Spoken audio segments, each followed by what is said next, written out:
Hey people, how you doing? Welcome. It's that time again, 8 o'clock on a Tuesday, 8 o'clock UK time, in case you're joining us from another part of this wonderful world. Welcome to episode 85 of the Sports Therapy Association videocast and podcast. Why is it a videocast? Because it's recorded live and you can join in where it's all on video with our wonderful guests. And you can do that by coming to the Sports Therapy Association Facebook page, if you like, if you're on Facebook. Or if you don't want to do it via Facebook, then you can join us via our YouTube channel. Just go to YouTube and look up Sports Therapy Association. And we love having you live if you can. You get a chance to talk to the guests directly. You get a chance to network with the other people. You haven't got to be a Sports Therapy Association member, but if you are a soft tissue therapist and you're looking for a choice when it comes to professional representation and associations to give you advice, then obviously I'm biased, but Sports Therapy Association is the way to go. If you like, you can just do it in your own time, as is very popular these days, and just wait until normally 2 days or so. I upload it as a podcast. Not everyone knows what a podcast is. I keep bumping into people who don't know, which is crazy for me, but it just reminds me I'm in my own little bubble. So podcast, basically, if you listen to this on YouTube, it's just you download an app onto your phone, iPhone or Android, and it's a podcast app, and then you can search for these hour or half-hour recordings, and you can listen to it in your own time. Maybe when you're exercising, maybe when you're driving, maybe going to sleep, whatever works for you. And it's a great way to get free CPD, free continued professional development. So that's always an option. If you do listen to the podcast from Apple Podcasts or Spotify even, then please try and do us a favor and actually click that rating button, click that like button. It just makes a massive difference in us appearing in search results. So it'd be really appreciated from our end if you could do that. And it helps to just spread the great messages which come through our guests to a larger audience. So we'd appreciate that. If you're thinking of leaving less than 2 stars, then ignore that message and just kind of move on. But if it's 5 or so, then that's great. You can also catch up with all of our stuff, plus show notes and details and links on the Sports Therapy Association webpage, which is thesta.co.uk. So it's thesta.co.uk. And that's where you go, particularly if you want to see the show notes, see a little bit about our guests, look at links of interest and that sort of stuff. Make sense? Of course it is. So we're at the end stage now of January, and it's been a very exciting month focusing on CrossFit. Remember, this is our new idea of where we take a topic and we keep that topic live for a whole month rather than dipping from one thing to another. And it's been a great month. It's been really educational for me, and it's not over yet. But so far, we have had the pleasure of spending an hour with Robert Crowley, Jacked Cairo on Instagram. It's probably my favorite handle of all time. And he is. And Sonia Fierro also. They opened up the show with a look at the history of CrossFit, how it's changed. We looked at some of the myths and misconceptions, which was a brilliant eye-opener for me because I grew up with CrossFit in the 2000s when it was very much beautiful Venice Beach bodies doing crazy things because they could, and then other people trying to do it and basically putting bread and butter on the table for me, which was kind of nice at the time, but I would never recommend CrossFit. It's all changed now, and that was continued as a theme when we brought in Professor Mark Wilson and Natalie Granger and Anna Maria Mazzieri. And then in that one, we all talked about injuries for CrossFit, some of the most common injuries, and we talked about ways of communicating with athletes who do CrossFit. Professor Mark Wilson, massive research list to his credit, I think 140 or so published papers, on particularly talking about the psychological aspect of working with people in pain. And that's a big thing with CrossFit. It's a bit like runners. I mean, there is that, take that away from them and they've got nothing. So really good episode to listen to when you're talking about the subjective assessment of people coming to you if you know they're from a CrossFit background. So check that out.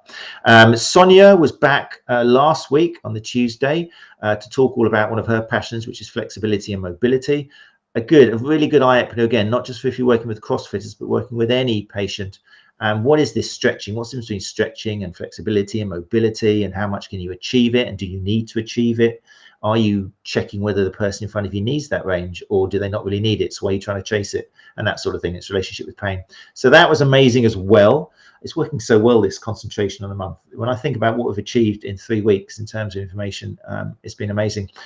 Doesn't stop there. We thought we'd finish, with a nice easy chat with probably one of the most famous and decorated weightlifters that Great Britain has produced.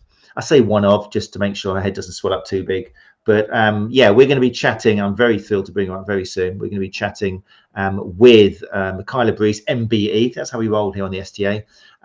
Who, if you don't know about Michaela, then I've put a list in the show description. But basically, double Olympian.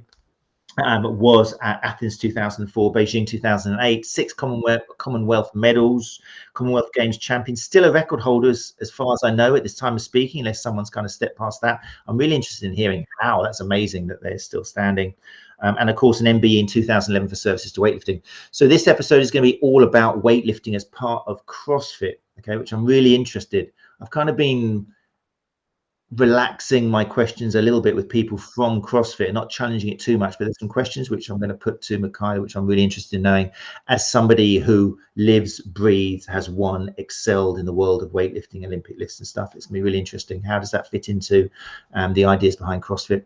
As always, if you have joined us live, then you can ask questions to our guests, and when you do, I can bring it up. Like Catherine Reimer is in the house. Hey Catherine, how you doing? And your question will come up on the screen. This is the nice thing about joining live or watching the video. Fiona Notman is in the house as well. Fiona, I don't think we've met. Hi Fiona, it's always nice to see. I probably have. I just really dug a hole for myself. Hi Fiona, nice to see you again. I'll edit it according to whether I know you or not for the podcast version. So yeah, if you do come in, then don't be afraid to ask questions, whether you're on YouTube or Facebook. You're welcome to, and we encourage you to talk to each other. And I will direct questions to the guest if they don't see it in the meantime. So do keep that going. This is all for you guys, so keep the questions coming in. Hey Fiona. Right, okay, I think that's enough of the housekeeping. I will get rid of that, and I will bring up, without any further ado, Michaela Breeze MBE. Hey Michaela, how are you? Hello, how are you, Matt? I'm great. Sorry to keep you waiting so long. It's just you're the installment 4 of 4 episodes, so I just had to recap on that. But it's very exciting. What a way to end the month. Thank you so much for joining us. No, thank you so much for having me. It's my pleasure. I'm interested, first of all. I mean, Michaela Breeze MBE. Does that still sound weird to you, or do you think, no, I always knew it was going to happen? It's about time. I deserve Oh my it. goodness me, no, you never expect something like that. That was truly humbled, I think, to be recognised for my services to the sport. I feel like I have been in the sport an age, but there are people who have also been in the sport for an age and who haven't been recognised. So I don't use the MBE. I think I sign it off on my email address. It's just part of the footer. But unless there's something really important that I want to try and wangle, then I might bring it out. But other than that, no, it stays well put. Fantastic. Well, I'll probably stop using it after about half an hour, but yeah, I'm just I like repeating it. Really, it's just kind of cool.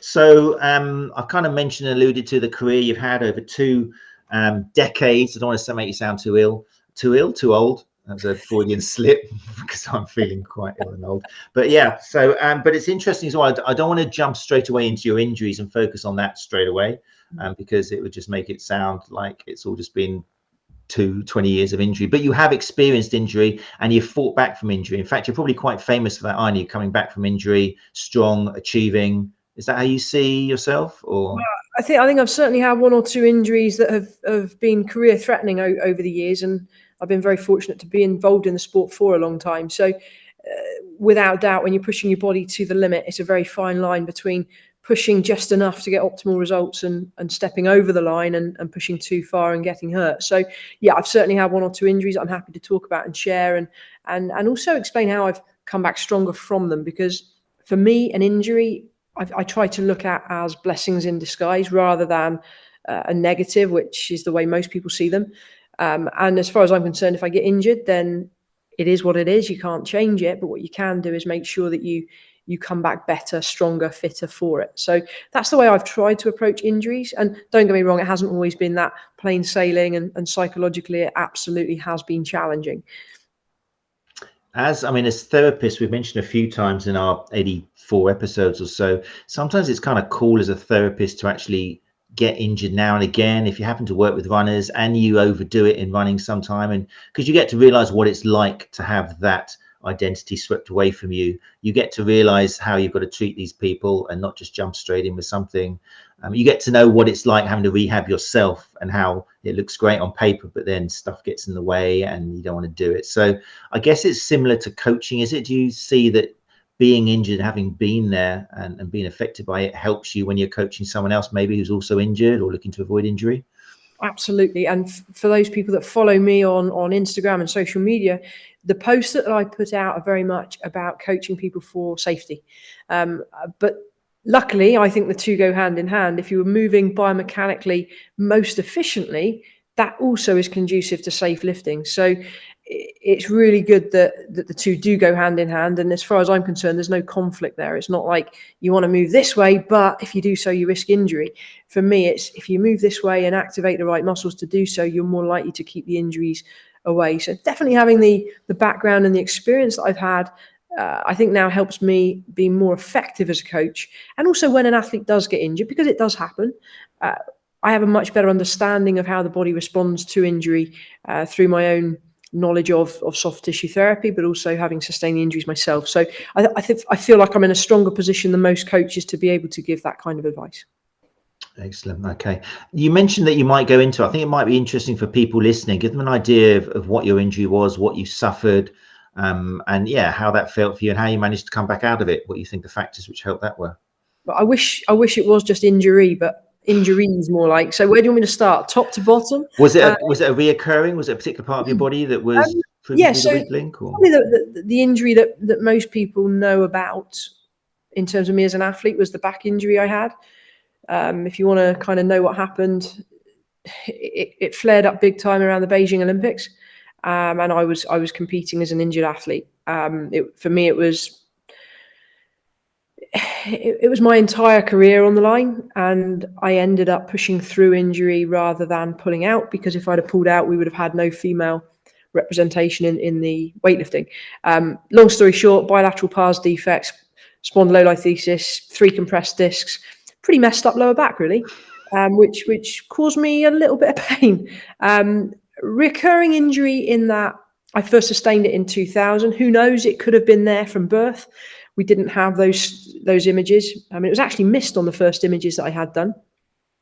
Picked up on later scans that it was bilateral. I did a lot of rehab, and I believe I'm the luckiest athlete alive to have worked with a fantastic Joanne Elphinston, who, unlike most people who wanted to operate and put me under the knife, Joanne took me through a very tedious, very in-depth, very thorough rehab program, and I suddenly learned to activate glutes, and I understood what trans abs were and multifidus and all these muscles that sound like dinosaurs. And we were able to kind of learn to reactivate muscles that previously were sleeping, so that I could move better, move safer, and be far more effective in what I did. So back injury was the big one.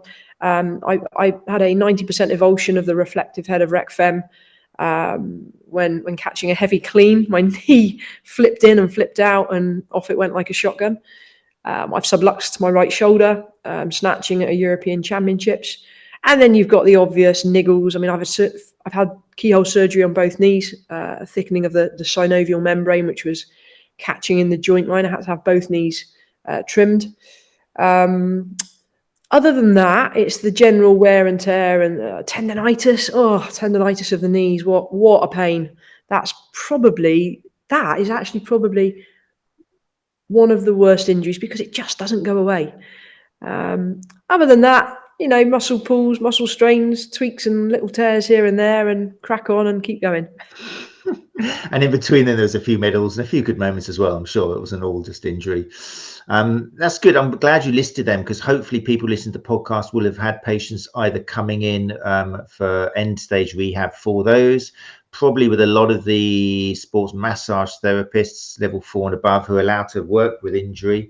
You're probably not seeing someone when it's recently happened. You might see someone who maybe months later have done something and they're still suffering and coming for advice and moving around different clinicians looking for an answer they're not getting, maybe, or a fix. So hopefully you are getting some of those, and we'll be able to touch on first of all maybe the causes of it. And obviously this is weightlifting within CrossFit, so we'll move into CrossFit at the moment, but this wasn't sustained doing CrossFit moves or anything. It was sustained doing Olympic lifts and weightlifting. When you look back, how much of the cause of this was actually technique? A huge amount. If only, I think everybody says this, don't they, with experience, if only I knew then what I know now, I'm pretty sure I could have kept most of those injuries at bay. Freak accidents like like the shoulder subluxing. That was me being stupid. I should have let go of the weight earlier. But it was a fight for a medal at a European Championships, and I held on to the weight too long. That was a freak accident. It could have been avoided if I'd let go earlier. Things like popping reflective head of rec fem, that was a freak accident. But my back injury, we believe, was sustained due to technique. When I was young, I started the sport age 13, and I did no conditioning. I did no general strength, no general strength and conditioning to protect the joints.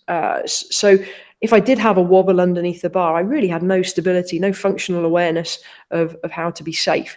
So I was fighting weights that were being thrown all over the place. And really, if you watch me, and I cringe myself looking back, I was collapsing under the weights.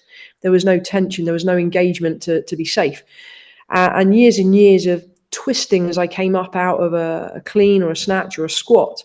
And that torsion put a lot of stress on my lower back. And over the years, it decided to go bang. So yeah, I put a lot of the problems that I had down to how I was moving. And I believe that if I'd have known how to activate glutes, if I'd been better conditioned, then I would probably have been far safer. And that's now the kind of knowledge that I'm passing on in my more experienced years as a coach. Fantastic. And of course, we are going back again kind of to pre-2000, before the explosion of kind of an ASM and Paul Chek and the Gary Grays and all these kind of, when integral training and functional training, all these things came into place. I guess that knowledge just wasn't really around. And you're only as good as the knowledge. And plus, it was kind of pre-internet to a certain extent. If it was pre-95, so all you knew is what your coach was telling you, and all the coach knew really was what his mate, who they used to meet up at the pub, told them. So it's like there wasn't that sharing of information, was there, across the world, which there is now. It's crazy when you think about how things have changed now. And by the way, I mean, if you're not following Michaela on Instagram, then you should be, not just for the great information, but for the soundtracks to some of the videos. I think it was Salt and Pepper on the latest one that I watched, which is great, which is all part of it. He just makes it infectious and makes you want to watch it. It's actually a great looking at the business side as well for sports therapists. It shows you how to produce a good video, short, sharp, to the point, using kind of a mixture of what Michaela is saying, what appears on the screen, and a soundtrack. Really excellent stuff, Michaela. Really good, really infectious, and that's what you guys should maybe set as a goal if you are advertising using social media, which we'll look at in another month. The powers of advertising, marketing using social media. So okay, so lack of knowledge meant that you were putting yourself into situations which now, thanks to what you know, you can spread and help other people. With regards to technique, so obviously we could talk about purely that for ages, but this is a CrossFit month, and I know you do a lot of work going into CrossFit gyms. How much more danger is there with weightlifting done under the CrossFit flag, do you think? That's a very open, very general question, and I want to be a little bit careful how I answer this, because there's this ongoing, for people that know me and follow me, there's this ongoing banter between me and CrossFit. And one thing I will say, and I'm going to say this straight up, is without CrossFit, our sport would be dead. It is as simple as that. Weightlifting was a dying sport, particularly in the UK. And it is thanks to CrossFit that our sport has been rejuvenated, and that we have so many, I've got no clue how many people actively taking part in CrossFit and who are now exposed to a barbell and to the Olympic lifts that would never have otherwise had that involvement. When I started out in the sport, I was a youngster, age 13, given a random opportunity in a PE lesson. But I was one of a handful. Whereas now, particularly women are hugely involved in the sport. So CrossFit has seriously revamped our sport. The way we train for the Olympic lifts is the same but different, in that we should all be wanting and aspiring to move a barbell as efficiently as possible, so that we minimize the risk of injury, so that we do so conserving as much energy as possible, and so on. But I think it's fair to say that when you're looking at lifting in CrossFit, there are elements of it that are questionable in terms of safety and efficiency. And I am talking very generally here. So if you are a CrossFitter listening to this, please don't jump at me. Let me explain. I've seen it firsthand. I've been into gyms where the movements are, for want of a better word, diabolical. Absolutely awful. But then on the flip side, I've been into some CrossFit gyms where it has been coached superbly well. Attention to detail is fantastic. And the pressure to perform is at the appropriate time based on that individual's level of development. So I think with any profession, you've got good and bad. I think with any coaching, you've got good and bad. With any therapy, there's good and bad practices. And I think CrossFit demonstrates a good range of that, from the good, the bad, to the ugly, to the amazing and fantastic. So we've got a full spectrum, and I've seen that spectrum over the years, and I still see it now. I go into some gyms and people are moving really well, and the attention to detail is great. Other gyms, not so much. So I think that it's very difficult to answer that question when I see such a big contrast when I travel around and visit. I have concerns. I have some concerns over the way things are done, and I will be watching CrossFit Games and cringing when I see some movements performed. I'm not a big fan at the moment of the way things are refereed. When you call something a clean and jerk, but it would never be a clean and jerk in a weightlifting competition, then why call it a clean and jerk? So, when you talk about, I don't want to get the names wrong now. I know it's Isabel is one of the snatch workouts. Is it Grace, the clean and jerk workout where you do, I think it's 30 reps for time, but they call it clean and jerk, but it's not. It's bar, overhead, and passing briefly by the shoulders. It's a variation of just getting a barbell overhead. It's not a clean and jerk as an Olympic weightlifter would know it. But then on the flip side, you might have a 1 rep max or a clean and jerk ladder where it is performed much better.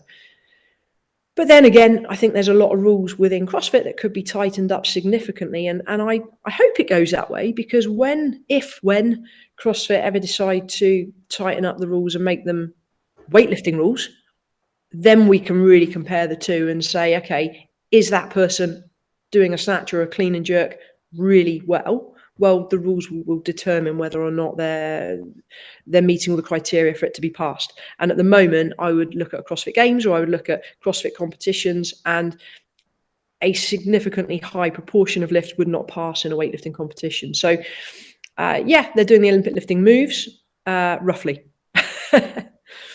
I think that's a perfect answer, and you have answered it wonderfully, because we kind of got that message before from Sonia and Rob. You can't generalize with the word CrossFit. It's one of the mistakes which I've done, because I grew up when I didn't see any signs of kind of scaling or progression or regression. It was all very vomit in the basket, in the bin, kind of like it was all Dr. Rab and stuff. And it was like all these kind of, it was very, very kind of testosterone filled in every single kind of type of way. But it seems to have changed. But this is interesting, because it means that if somebody comes from CrossFit and they come to you as a therapist and say, oh yeah, I'll go to CrossFit, you can't make any conclusions, can you? Because it all depends on what box, getting the lingo now, depends what box they go to, doesn't it? You can't generalize and think, oh, that means they're all doing terribly technique, because they could be going to a gym which is actually teaching them responsibly and appropriate scaling, like you've mentioned. And so you can't generalize. It's a good answer. So I like the way you said, so am I to take it, because you've done commentating, you've been commentating on the Olympics and the freelance commentator with the BBC and stuff, and you'd struggle then commentating for the CrossFit Games, would you? Absolutely. I still want to see it. Couldn't do it, wouldn't do it. No, I just couldn't, no, because I don't think anybody likes to watch CrossFit with me when I'm in the same room, because I just look at it and go, no lift, and then it's passed, and it's like, well, that's not a snatch, or that's not a clean and jerk, and I've seen it on the flip side where the lifts are fantastic and then they're failed. So it's very different at the moment, and I would love to see CrossFit tighten up the rules, make them really sharp. And then there's an argument to bring something like CrossFit into an Olympic Games. Weightlifting at the moment is out on its backside. We are out of we're in Paris and we're out of the next Games. There's an opening here. There's an opportunity. If weightlifting can't sort themselves out as a governing body, there is a huge opportunity that's there for someone to take.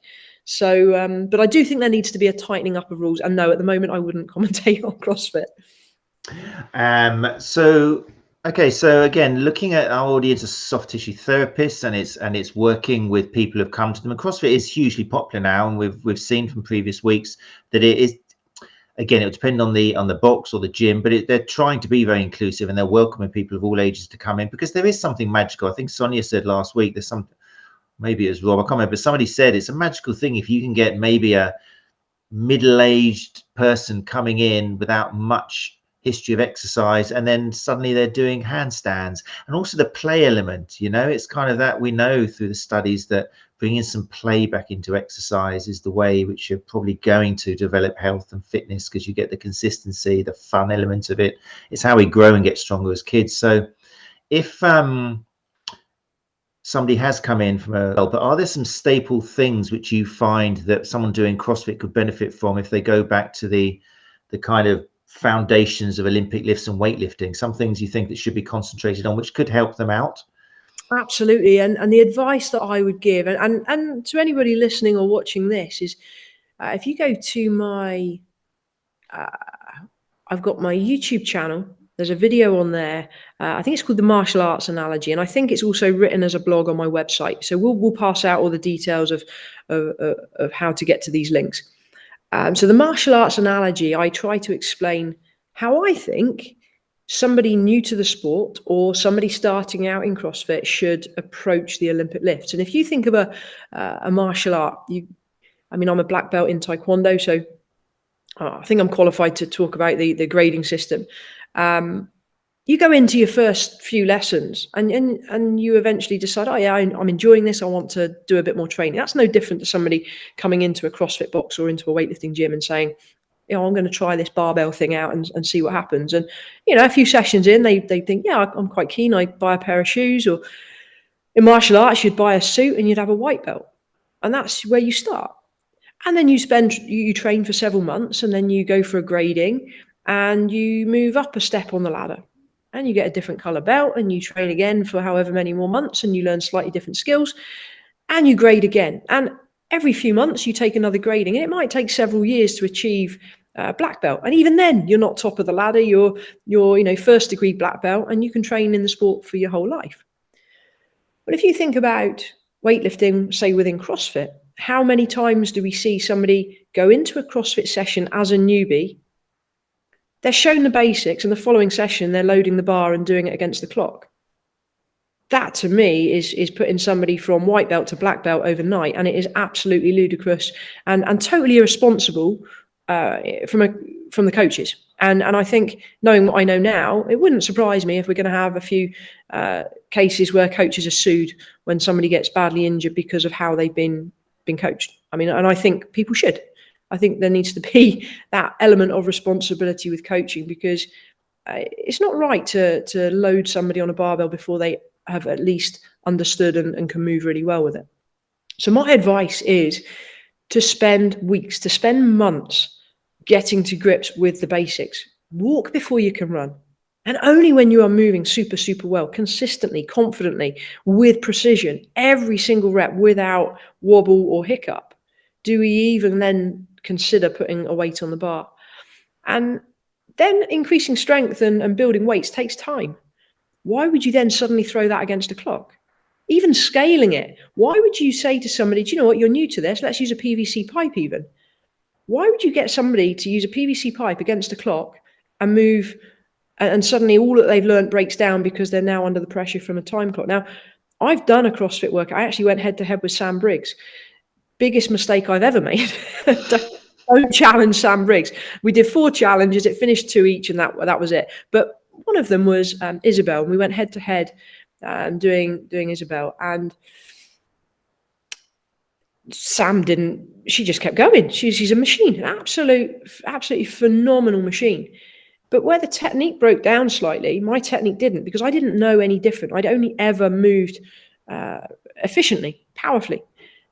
But I wasn't able to sustain the work rate that she was. She clearly has a far better engine than I ever would. But technically, there was no comparison. But there's no reason why somebody in CrossFit can't lift well, So long as they've put the foundation work in, the groundwork, and they've got a few thousand reps underneath their belt, and then moving consistently, they know how to do a good squat snatch, a good squat clean, a good jerk before loading or going against a clock. I think that would be my advice, is understand the martial arts analogy, understand that it takes time to achieve a certain level of competency, and make sure you achieve that competency before you take it to the next level. I think that's a really nice analogy. Yeah, and they're so powerful analogies if you get the right one. Even find one that your client, if the client's done martial arts, then that'll make them go ding. Oh yeah, that's a good point. So maybe if you have got somebody who has told you in the subjective that they do CrossFit, maybe you could ask them a few questions like, you know, how long was it? How much time did you spend on technique before you started going on the clock? Maybe that would give you some insight into the kind of place they're going to. If they say, oh no, within the second week I was going against the clock, and they're chucking weights on that, maybe set some red lights and some alarm bells and things like that. That's very interesting. Just to remind people who are in the room, you're welcome to ask questions. Maybe you've treated some clients who are from the CrossFit world. Maybe you do CrossFit yourself. So do fire them away. Tim, Greg, you always come in straight away, say hi, and then you come in with some controversial kind of question trying to get. I love you, Tim. It's great. And you're straight away, you go, what do you think about Kelly Starlet? And it's kind of Starlet and Supple Leopard, mobility, WOD. I mean, the mobility thing is quite interesting. So we were talking off air about mobility because that obviously forms a hugely important part with weightlifting, Olympic weights. And you're getting a bit involved in mobility, aren't you? And you're putting a course together based around that, are you? Or yeah, I think that anybody that puts courses together, for which I'm now involved in, you look at what your market is struggling with and you put something together that can help them. And for me, that is one of the big things that people always come to me with daily. I have numerous messages daily. So I'm struggling with mobility. I can't get into a squat position, or I can't stick a bar overhead and hit a squat position. And it's all, for me, it's the same stuff I'm hearing over and over again. Sometimes there's a reason why they can't do it. It might just be hand positioning. It might just be foot positioning, and it's a really easy fix, in which case, happy days, we can get them moving pretty well.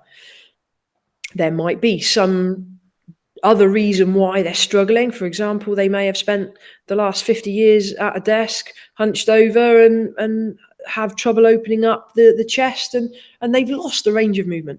So what I'm planning to do is put together a mobility, and I'm using the word mobility loosely here, especially after listening to Sonia's podcast last week.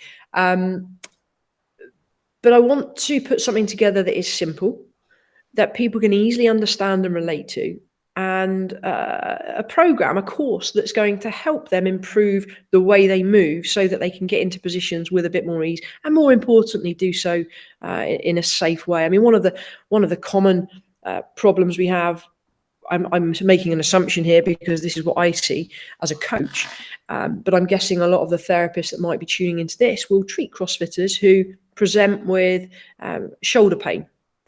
And I get pain when I'm snatching, or I get a pain when I put a bar overhead. Well, why are they getting pain? As a coach, I would be saying, send me a video. Let me see how you're moving. Without making judgment, I don't know how they're moving. But I would be looking for them to take a video side on. And as a therapist, you want to be looking to see if those shoulders are rotating as they're going into a squat position. And if they are, they're forcing the head of the humerus into a vulnerable position. So something like shoulder pain, well, you want to be asking the questions, where do you get shoulder, what movement, what aggravates it? And then asking them to demonstrate or get a video of them doing whatever they were doing, because that will often give you the reasons why they're in pain. Sorry, I'm going off on a tangent. No, not at all. No, this is fantastic for people listening who are in this world. It's great to hear. Yeah, because we're all used to, what excites me about weightlifting and lifting heavy loads in particular, and working up to heavy loads, is I'm quite, myself and my kind of the bubble I live in are quite, we kind of love the idea there's no such thing as good posture. The best posture is your next posture, because traditionally people have been told if they want to be pain-free at work, they need to sit up, they need to have their hands at this angle, their monitor needs to be this high, and then they'll be fine. They'll never get any pain at all. And it's an old school thing, which is still taught very much. If someone walks in and they've got a big curve in their back, that's the cause of the lower back pain. And we forget all the people and the athletes who have got a natural bigger curve in their lower back, and they're fine and they're lifting great what they're doing. But when it comes to lifting heavy weight, and the people I follow and the shoulders of giants that I stand on kind of thing, as soon as you put heavy load in there, then there is going to be an optimum way to support that weight, to deliver it, because now you're lifting heavy weight. It's not just sitting up and holding your body weight, which your body's more than capable of doing, but you're shifting something heavy. So technique suddenly becomes paramount. So what are some of the, but then again, before I do that, is there variability between, you've been amongst the best and the elite. In fact, you've been at the top and looked down at the others, but is there much variability when it comes to Olympic lifts and weightlifting in terms of the positioning slightly, or the position? Is everyone lined up, or do you get some variability with elite lifting? I think absolutely there's got to be variability, because we're all different. Everybody that lifts a bar are different shapes and sizes. We have an ideal. I have an ideal from my coaching model of where I want lifters to be in. But sometimes as a coach, I'm challenged to work around something that somebody presents. So it might be that somebody turns up with ridiculously long arms and legs, but very short spine. It's like, okay, you're the wrong shape size for this. How do we make it work?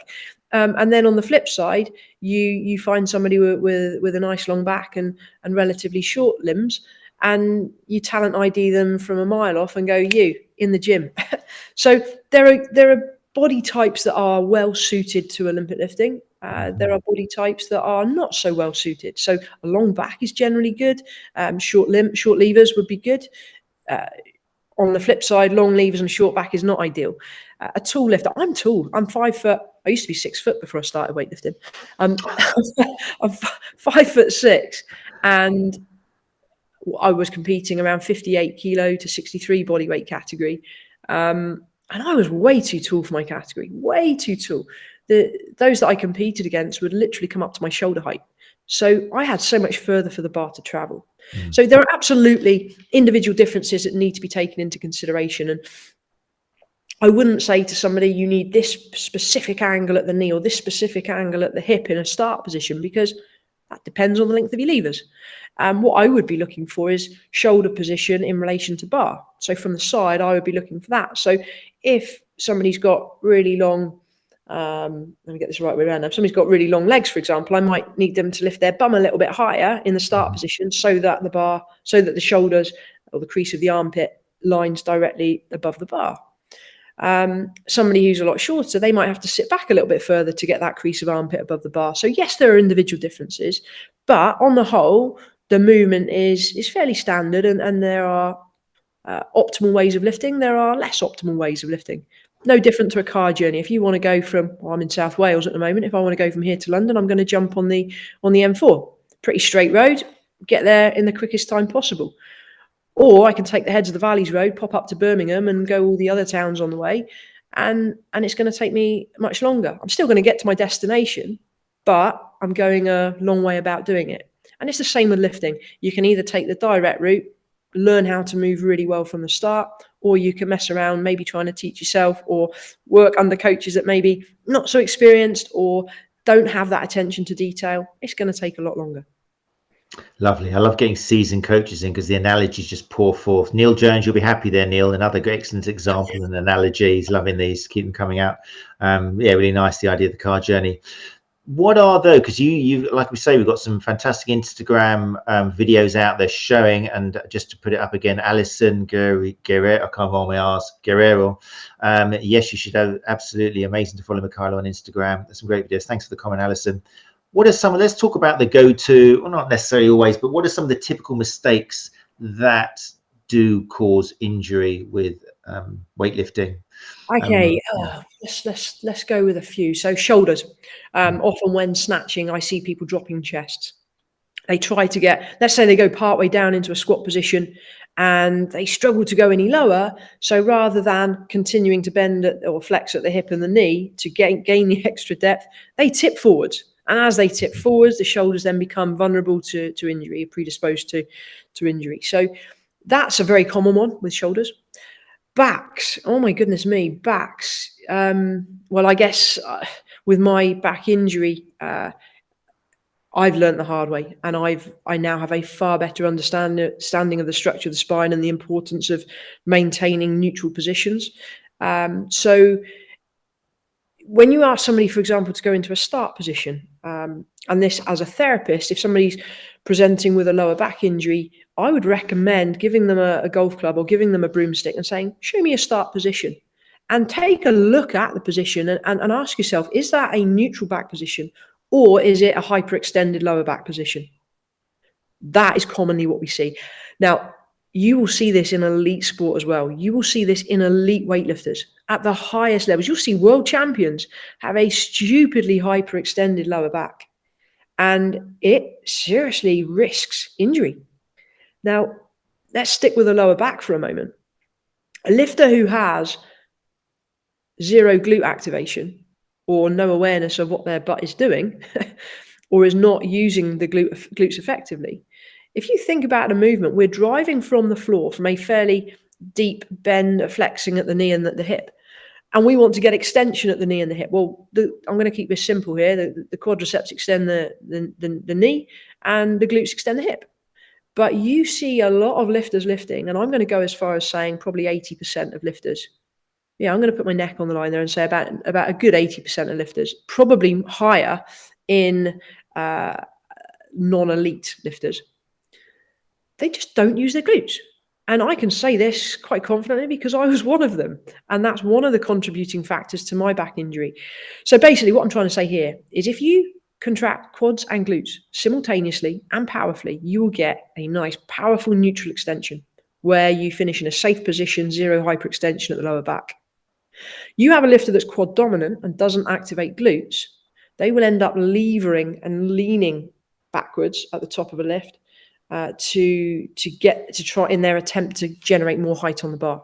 They're the lifters that generally shrug and pull. And for those of you that follow me, I have a hashtag which is called "It's not a fucking pull." That's the name of my book as well, because I'm going very much against the grain. The lifts have always been called a first pull and a second pull, but I think actually I look at it more as a positive leg drive. And if you can get quads and glutes firing together, you're going to get a neutral lower back. No glutes almost certainly results in a hyperextension of the lower back. Mm-hmm. Sticking again with lower back, you look at a jerk position. Now, if somebody's standing with a bar on their shoulders, just with their natural posture, there will be a natural lumbar curve. But if you imagine that lumbar curve, which is now loaded, and the analogy, here comes another one. The analogy I use here when I'm talking to those with no anatomical knowledge, imagine a biscuit and a marshmallow. So you've got biscuit, marshmallow, biscuit, marshmallow, biscuit, marshmallow, one on top of the other. There's your vertebrae. There's your vertebral column. And if you compress that vertebral column, if you compress those biscuits and marshmallows evenly, you're going to get a nice little squish through everything, and everything's going to squish out a little bit, but you're not going to collapse the pile. If then you could put pressure on the top on one side, you're going to get those marshmallows sticking out the other side. And that's basically what you're doing with a natural arch in a lumbar spine. So if you take that natural arch, which is naturally there, and you then load it with a heavy weight, it's not rocket science as to what pressure the back is going to be under. So again, having an awareness of what is a safe position, what is a neutral position, is very, very important as a lifter. And unfortunately, very few coaches, very few lifters have that awareness. And I spend a lot of time coaching that when I deliver seminars, be them online or in person. I'm working with people virtually or in person. So I spend a lot of time teaching people how to gain that neutral spine and to train it so that they're safer when they're lifting. So we've talked a bit about shoulders, knees. There's a few things to look out for. Wrists, oh my goodness me, wrists are a common problem. You'd be surprised how many people don't know how to wear a wrist support. The wrist is a vulnerable joint, a very small joint, a very vulnerable joint, and yet it has to take a significant load. So just to protect the wrist, I would encourage people that suffer with wrist pain to wear a support, just to provide that bit of extra stability. But you watch how most people wear their wrist supports, and they'll be wearing them halfway up their forearm rather than over the wrist joint. So it's actually not doing much. It's a bit like, here's another analogy, it's a bit like a knee sleeve. You don't wear it above the knee, you don't wear it below the knee, you wear it over the knee. So knees are just going to be repetitive strain injuries typically. So like you say, if you're I'm just thinking as you're saying this, if you're doing this, and we're not picking on CrossFit, we're just kind of going through the mechanics of it. If you haven't mastered these positions and to the point of wearing wrist protection and straps properly, if you start doing this against the clock and rushing these things and having that external stimulus, then that's going to lead to double trouble, isn't it? You're going to be 100%. And commonly one problem I see, I'm going to say CrossFit because they're encouraged often to maintain a hook grip when cleaning. So if somebody presents to you with elbow, wrist, maybe shoulder injury, and they tell you that it's aggravated when doing a clean, watch them doing a clean. Do they maintain a hook grip? A hook grip, for those of you that don't know, is trapping the thumb between the bar and your fingers. And with hook grip, if you maintain that position with the thumb locked, then it's quicker to get the bar down and go again. Whereas a weightlifter would release the hook grip when the bar's on the shoulders, therefore allowing the hand to open and allowing the elbows to raise, protecting the wrist because the bar's now on the shoulders. But a lifter that doesn't release hook grip may, quite commonly, struggle to get the elbows up because the thumbs are locked in. I'm not saying all people do that. I see some CrossFitters who have amazing mobility and are great into position with hook grip. I can't do it. My wrists would blow up if I tried it. And I see a lot of people who are in a similar position to myself that just cannot maintain that position. Okay, very interesting. There's loads of tips there, and again, if you listen to the podcast, people in the room have gone very quiet. I think they're all taking notes. But if you listen to the podcast and you are working with CrossFitters, or maybe you do CrossFit yourself, then remember, I'm still very keen to hear feedback from you guys. You can email Matt at thesta.co.uk. You can come and find us on YouTube, where the original recording will be, or on the Facebook page, and ask questions in the comments there. I frequently am.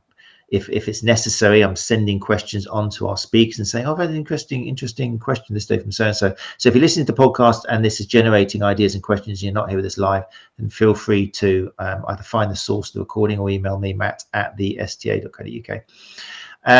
Wonderful. Yeah, some great tips there. I'm conscious of the time. One of the questions I've had very much to do with strength training, because I do champion strength training quite a lot. I'm very much into the kind of loading principles of helping someone recover and be able to get back to their sport and that sort of stuff. Obviously, you've got a history with Ellie prior, in the sense that you were coaching from what age? From as young as 11 years old. So younger than when you started. How much of a misconception is it? Because again, I grew up in the years when it was like, oh, younger children or teenagers even shouldn't do weightlifting because it'll stunt your growth and all that sort of stuff. How much has that changed now? Was Ellie kind of special? Does it depend on the child? There's other factors like coordination, or is it quite healthy? Let's just address that for a second. Does weightlifting stunt your growth? Does that mean then that basketball makes you tall? I like that. Or is it that taller people are better suited to basketball and shorter people are better suited to weightlifting, which is why you see shorter people lifting weights? So just pause for a moment and reflect on that. But then on the flip side, absolutely, you need to be careful when coaching youngsters. Ellie didn't start off as an 11-year-old that was suddenly lifting heavy. It didn't work like that. She started with a broomstick, and she will tell you herself that she spent months and months on an empty bar, and I'm talking a 5 kilo technique bar, learning the movements. Let's pause for a second. If you listen to the podcast, I haven't got anything in mind. There we go. Oh no, we've lost. Unfortunately, we've lost momentarily Michaela. I'm sure she'll be back once she clicks on the link.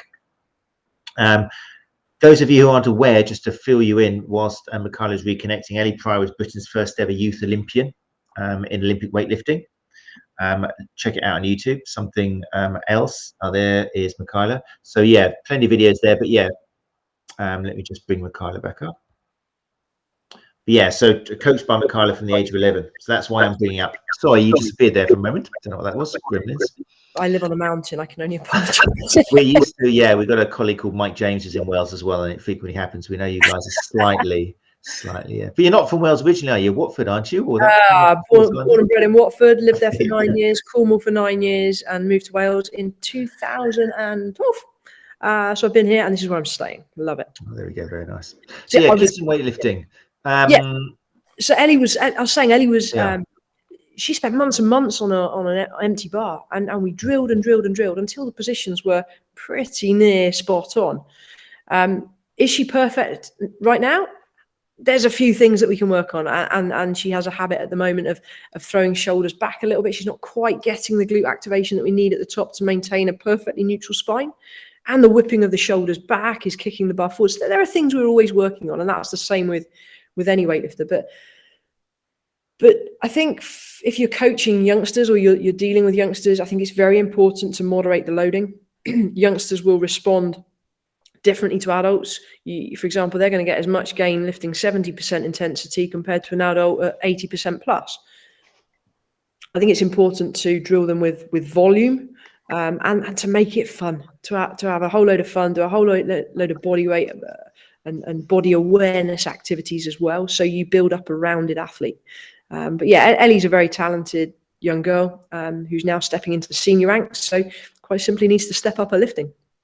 Very exciting, yeah. And while you were off, I just told a little backstory, a little bit, but definitely worth checking out for inspiration and even to show to clients. Sometimes we, as therapists, we get a lot of younger athletes coming in with problems, particularly teenagers, with lack of coordination or growth spurts and kind of instability, and often there is the idea of they shouldn't be doing weights. Or maybe it's an athlete, particularly female athletes. I'm sure kind of you're aware of this, who are scared that if they do weights, they're going to get big and bulky, and maybe that's going to be, particularly with runners. I mean, you're living proof that that's not the case. But he is trying to get big, and I wish you think. But yeah, so you're quite a champion, are you, of encouraging athletes, female and male, to get involved in weightlifting from a young age because it could help their sport? If regardless of what sport you take part in, there is almost certainly going to be a benefit of free weights crossing over and having a positive transfer to the other sports. And I think it comes down to, again, how youngsters are taught. If youngsters are taught rough technique and are pushed too soon, then of course we're going to be risking injury unnecessarily. The way I like to teach is with a very, very light bar, a broomstick if needed. And we get the movements, we get the youngsters moving really, really well with the lightest weight possible. We get them having fun, lots of variation in the exercises that they're doing, and only in line with their physical maturation and development would we start to push. Fantastic, yeah. Good to hear it. We are getting close to the hour. It's 5 to 9 now. Those of you listening to podcasts, we go for an hour. We don't like to keep the guests for longer than that. Especially if they've got twins, Basil, twins. So yeah, kids, talking with kids, you got twins. Has that changed? I'm wondering, it's when I had kids, I suddenly realized how little consideration I'd given to runners. I worked with runners who had kids or triathletes. Now I understand how it can affect you in so many ways. A double-edged sword where you die for them at any moment and kill them the other side of the moment. But I mean, that's obviously changed your life in many, many ways. But when you're working now with athletes who maybe have got children, recreational or elites, does that give you kind of a new insight now into what they could be going through, or were you always aware of that? Absolutely, it's the hardest thing ever. Anybody who says parenting is easy, well, maybe they don't have twins. So yeah, I mean, we live very remotely. We don't have family nearby. The boys were born 3 days before lockdown, so it's been a pretty challenging 22 months thus far, but the most rewarding and amazing experience. I genuinely don't know how parents of young children can get that balance. As an athlete, I was selfish. I was so selfish. I was so narrow-minded. I didn't care much for anybody else. I was all about me and about making sure that I had good sleep, that I had good food. And we joked when the boys were coming along that I was like, I'm not sharing my food. I'm not sharing with anyone, And suddenly now, we have salmon for dinner and they finish theirs and they're signing for more. And it's like, I've got to give up some of my dinner. But no, I think on a serious note, anybody who is training and balancing that with a family, credit to you. It is tough going. But I also understand how training can be a release. It can be an outlet, and it's wonderful when I go running now, and the only reason I hate running, but I go running up on the mountain because it gives me half an hour or an hour out of the house. And sometimes that the headspace that exercise can create is wonderful when you've got family. Have you tried buggy running with buggies, with two Yeah, in a buggy? Yeah. buggy. Pretty good, isn't it? Talk about two birds with one stone. They go to sleep, you get your exercise, and your partner has a rest at home. So I mean, that was brilliant for me. I loved it when mine are 6 and 4, but it's wonderful if you can get exercise with the kids. Everyone gets a rest. It's lovely. But anyway, yeah. So yeah, it's something we've talked about in the past when someone's injured and they're recovering from pain and it's being delayed, and we're focusing solely on some structural issue and saying, well, it's because you're moving this way, and we're forgetting the fact that they're only sleeping 4 hours a night, and we ignore that because we're too focused on the structure, and we don't stop and say, you know, how's your sleep, or, you know, how stressed are you? And often the solution and the speed to their recovery would be just having that chat with them and opening the door to the discussion of, if you want to get over this, whatever you've got, you need to have that conversation with your partner or maybe someone else who can support you, because you're not going to get better whilst your body is just tense. Your body can't recover whilst this is going on with these kind of external factors. So yeah, I appreciate that much more, and I think I've got much more into giving out that kind of advice now. I know what it's like to have two little beautiful boys. Talking of boys and twins, Gary Benson, founder of the Sports Therapy Association, always chimes out on the subject of twins. And Gary says, thank you for gracing the STA podcast with your immense knowledge and great advice, Michaela. Good luck with the twins. My boys are now 23 and have 2 older brothers and a younger sister. Good luck for your future, and please get in touch if we can support you in your continued journey. And they're all like over 6 foot, massive family. No one's going to ever mess with the Bensons. Fantastic stuff. And Alison has come back as well. As Alison Guerrero has said, Michaela, please do more live sessions with Ellie. There we go. Yeah, we've started doing that. It looks like it could be a regular thing. The only problem is it means I've got to put my lifting kit on again, and I'm a bit out of shape with it, but I'm trying to keep Ellie company as well. Fantastic. In terms of people, here we go. Neil's come back. Neil Jones says, top of my favorite discussion so far. Brilliant delivery and message right on point. Do you know Neil? Nope. Thanks, Neil. Very nice, Neil. Thank you very much. Get in touch with the PA, and that's good. No, thanks, Neil. Thanks for leaving your comments. What I was going to say before it goes away. Yes, soft tissue therapist audience here. Courses, you're putting something together which could be right up their street, as they say, aren't you? Yes, there's a few things that I'd like to share, and hopefully we can get some links out. I've got a course that I launched back in May last year. It's just about to be relaunched. It's called Weightlifting Techers SOS.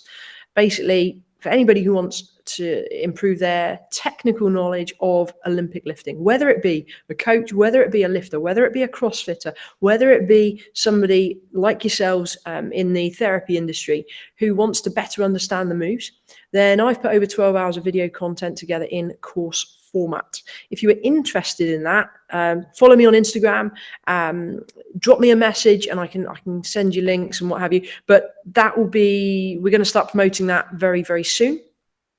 Something that we were discussing, Matt, before we came live is possibly putting on a virtual seminar for therapists. So for soft tissue therapists who want to learn a little bit more, who want to challenge me, and we have live interactive seminar where I go through the technicalities of the lifts. We go through where athletes are predisposed to injury and so forth. Then that is something that I'm absolutely excited to put on. Reach out if you're keen. So how do we gather that information about who's keen? Drop me a message on Instagram and just say, hey, I'm interested in a therapy for weightlifting therapy kind of seminar. You can check out my website. You can email me there as well. My website is powerposition.co.uk. So we'll get all that information out to the listeners so you can get in touch. Definitely. If you're a member of the STA, then as always, these links and information will be put into newsletters, and you can always check out the show notes. We'll have links, and we'll have somewhere where you can sign up if you want information to be delivered as and when it comes out of powerposition.co.uk and Michaela. But definitely follow Michaela on Instagram. Really, it'll satisfy you in so many ways in terms of information. Like I say, marketing. It's just really nice, really good information, and really cool stuff. Gary's chimed in here. Let's have a look. Gary says, Matt, can you put me in touch as I'll fund some... Oh, Gary can't keep his hands out of his pockets. So Gary's jumped in here. Matt, can you put me in touch as I'll fund some members to participate? Of course, Gary. Definitely. We will pass on details and words will be exchanged. Definitely. So it sounds like already Gary's buying places on courses and things. Perfect. Well, we'll get a day together and promote that with you guys and let you know when we're going to do it. Right, Michaela, it's been an absolute pleasure and an honor. Thank you so much to have someone of your experience and caliber here. And also just, it's lovely. I joke about the analogies, but it's beautiful coaching.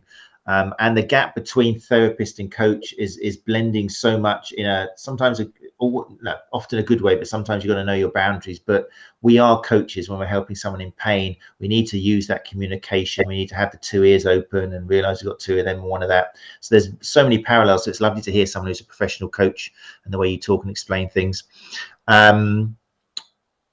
Twins haven't woken up. Were you worried about that? No idea. My phone's on silent. I'm really hoping not.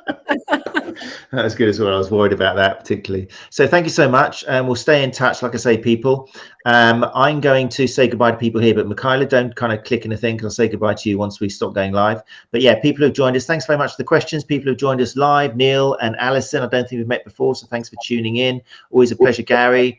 Also, Tim, great to see you as well.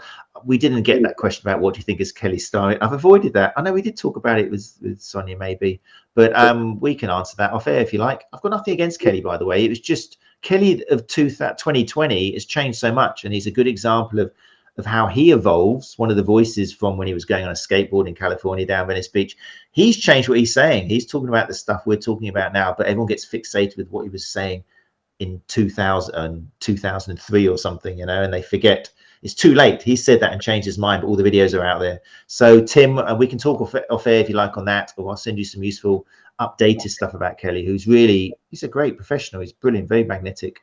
And some of the stuff in the old days where they're beating each other with lead piping to try and break down stuff, it's kind of changed. They've moved on. They're not 20 years old anymore, fresh out of the army. So it was a good question. Nothing personally for not directing that question, Tim. Don't get annoyed with me. Catherine, love to see you. Fiona, love to see you. And everyone else who joined us live. If you do want to, if you listen to this, which I will put out in a couple of days' time, you want to join us live, then it's Tuesday at 8 o'clock every day. We've done it without fail for the last 85 weeks. So why would we stop now?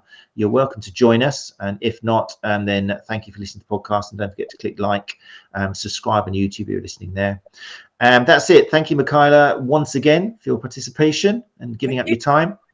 And hopefully people, well, next month, February is going to be all about women's health. Okay, we've had some interesting guests and fascinating discussions about pelvic health, about endometriosis, about hypermobility, and we're going to devote a month to women's health. That doesn't mean it's not like Women's Hour on where all the guys just switch off and kind of like sneaker listen and open that Cosmopolitan when no one's looking. Guys, it means you should be listening even more, because as far as I know, you get female clients in and you might know less than you should be knowing if you're having women visiting you who are in pain. So February's going to be all about that. And it's going to be a great month. We're going to kick off with people from the STA. We're going to have some exciting news next week from Dr. Fiona Higgs, who is going to team up with Deborah Thurlow-Rowley, who was at Therapy Expo with the endometriosis, which went down very well, the presentation there. So yeah, both of them are going to be my guests next week to announce something very exciting happening on the STA. But yeah, February for women's health. So stick that in your diary if you're interested. We've got some fantastic guests. Emma Brockwell is coming back as well. A wonderful speaker and educator and author. So yeah, it's going to be a great month. But that's it. CrossFit's finished in theory, but keep those questions coming. Use this for questions. Come back and keep the thread going. Right, that's it. Thanks, people. Hopefully see some of you live next Tuesday.